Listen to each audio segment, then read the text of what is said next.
पहलगाम हमले के पीछे इन आतंकवादियों का क्या मकसद है? 22 अप्रैल 2025 इस दिन दोपहर करीब 1:30 बजे पर्यटकों के ऊपर कायराना हमला करके इन्होंने लगभग 28 पर्यटकों की जान ली, इनकी हत्या की। इसके पीछे इनका क्या मकसद है और इस टाइमिंग का क्या मतलब है, आज हम देखेंगे इस वीडियो में। मैं हूं किरण और आप देख रहे हैं इंटरेस्टिंग टॉपिक्स। दक्षिण कश्मीर में एक बहुत ही सुंदर जगह है बैसरन, ये पहलगाम में आती है और यहाँ पे हमेशा पर्यटकों का, टूरिस्ट लोगों का तांता लगा रहता है। 22 अप्रैल 2025 को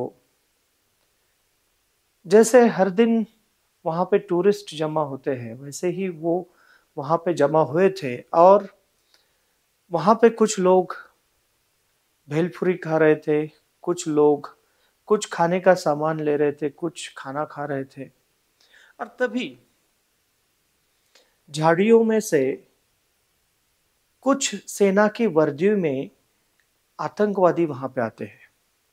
पहले तो उन्होंने उन लोगों को अलग अलग कर दिया, कुछ महिलाओं को और पुरुषों को अलग किया।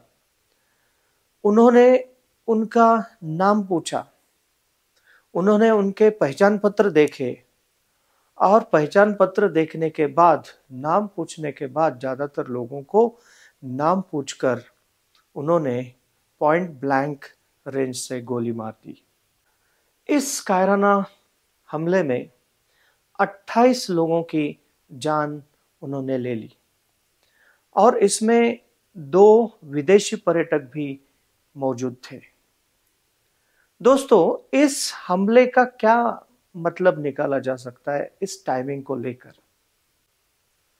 आपको पता होगा कि इसी दिन भारत में अमेरिकी उपराष्ट्रपति जेडी वेंस और उनकी फैमिली भारत के 4 दिन के दौरे पर आई हुई थी और उन्होंने पंतप्रधान मोदी से भी मुलाकात की और उनका लगभग 4 दिन का दौरा था। जिस दिन यह हमला हुआ तब वो जयपुर में थे। इस हमले से शायद वो अमेरिका को भी कुछ मैसेज देना चाहते होंगे। भारत के पंतप्रधान नरेंद्र मोदी सऊदी अरेबिया के स्टेट विजिट दौरे पर गए थे और वहां पे जेद्दा में उन्होंने विजिट की थी।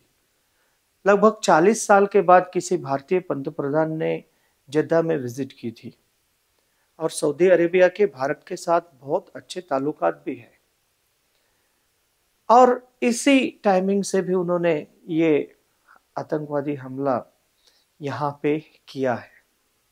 पंतप्रधान नरेंद्र मोदी जी ने ये दौरा अधूरा छोड़ते हुए तुरंत वो भारत लौट आए और भारत में लौटने के बाद उन्होंने एयरपोर्ट पे ही मीटिंग कॉल की, जिसमें विदेश मंत्री और एनएसए भी शामिल थे। इससे ये हमें पता चलता है कि नरेंद्र मोदी इस हमले से कितना आहत है और वो एक्शन मोड पे है। दूसरा, इसके साथ, इस हमले के साथ जोड़ के देखा जा रहा है वो है कश्मीर से भारत सरकार ने धारा 370 को हटाया और धारा 370 हटाने के बाद मार्च 2025 में हमारे गृह मंत्री अमित शाह ने संसद में कहा था कि 370 हटाने के बाद कश्मीर में, जम्मू कश्मीर में आतंकवादी घटनाएं कुछ हद तक कम हो गई है, ऐसा उन्होंने स्टेटमेंट दिया था। शायद इससे आतंकवादियों को यह मैसेज देना है कि आतंकवादी घटना अभी खत्म नहीं हुई है। और सबसे महत्वपूर्ण, इसके टाइमिंग के बारे में सोचे तो अभी कुछ दिनों में अमरनाथ यात्रा शुरू होने वाली है और पहलगाम अमरनाथ यात्रा का एक महत्वपूर्ण पड़ाव है और इसी कारण अमरनाथ यात्रा को ये लोग डिस्टर्ब करना चाहते हैं और इस वजह से शायद इन्होंने ये हमला किया होगा।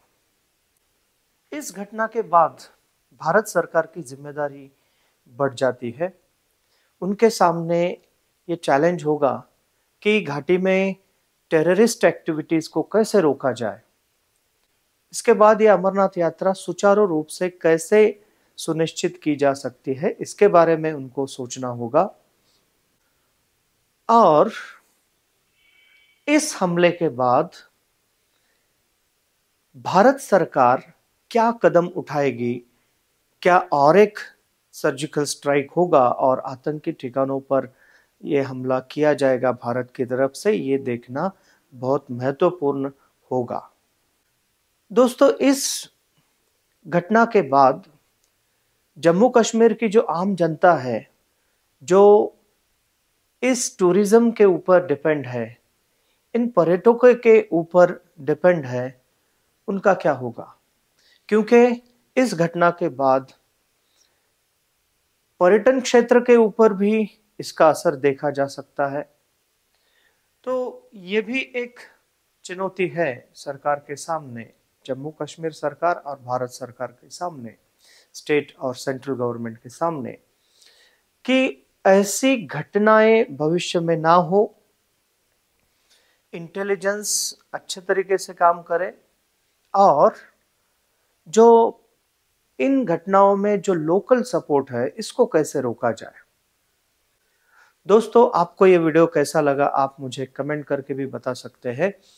अगर आप इस चैनल पे नए हैं तो इसको ज़रूर सब्सक्राइब कीजिए। इसके साथ ही दीजिए मुझे इजाज़त। धन्यवाद।